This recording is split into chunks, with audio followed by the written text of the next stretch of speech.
So I've got I want to speculate a little bit here, Dave, because we have the ability to do that, freedom to do that here. What do you think's gonna? You really can't hold a city where you've just left a garrison of 2,500 people and you're not even going to seal off the area they're in properly. What do you think's going to happen here? Well, if you just look at the operation that the Ukrainians just conducted yesterday, a tremendous operation. They broke out of their compound in the steel factory with significant force, with significant capability, over a river, through the city, into the harbor, right? Rescued 500 people, came right back through Russian-controlled terrain, infiltrated back into the steel factory. This is not a simple operation, and it's over supposedly contested terrain, right? And we don't know, quite the peculiars of what happened from SP to, hitting back to the release point. But just looking, at the terrain, it's difficult terrain regardless to go out and then back in. And if it's really Russian controlled, they should have been under contact the entire time. And they really weren't, at least from what we can tell. So what is Russia's level of real control there right now? It doesn't seem they're there, but it's still very porous, and it's still a relatively permissive environment that the Marine Brigade and Azov are able to execute missions, combat operations, albeit of probably a very limited scope.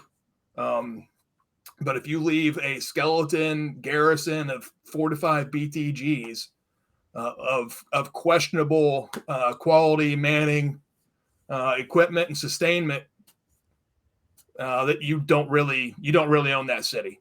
I don't think they really own it now. They think they do. And a lot of armies would think that they control that city, right? How many times over the past 20 years did the Americans and the Brits claim we controlled cities in Iraq or Afghanistan, and we don't. That's an incredibly difficult task. And everyone gets a vote in this train. The Russians and Ukrainians both get a vote, and the train is right now still permissive for Ukraine to operate in. Yeah, I think you raise an interesting point there as well. This could really serve to be a deep thorn in Russia's side if Putin is under the impression that they do have this near total control of the city, when in reality he might not. In which case, if they end up moving troops out of the city and use them elsewhere, this could really backfire in Mr. Putin's face. Yeah, that's kind of the note I took down there. Does Russian control of Mariupol does it truly allow Russia to reallocate combat power somewhere else? Yeah. Or are they just going to have to send that right back and try to take the city back? And it's like a never-ending cycle, like Fallujah. Yeah. Has Mariupol fallen? I don't think that's the case. Now, that's the Russian talking point, but until you clear out that garrison, I would say it's not fallen. Now, is that garrison under siege? For sure. Is 100%. Most of Mariupol in Russian hands? That seems to be clear, but that could well change unless they properly seal off the garrison, which means they really can't harvest any meaningful combat power from the city. They're just going to be sitting there occupying. And to your point, Matthew, and this is where you brought up the Kerch Bridge too, the hardest duty to do from a discipline morale standpoint is what, Dave? Guard duty. Yep. Just manning a guard tower is the worst dang thing you can possibly ever do in the military. Yeah. So let's put up the barricades around the Azov steel factory. That's the hardest thing to get right. And what you need is soldiers to show up, stay awake, not get distracted, not fall asleep, not do all the things that badly disciplined soldiers do. I think this is just a disaster in the making if they truly.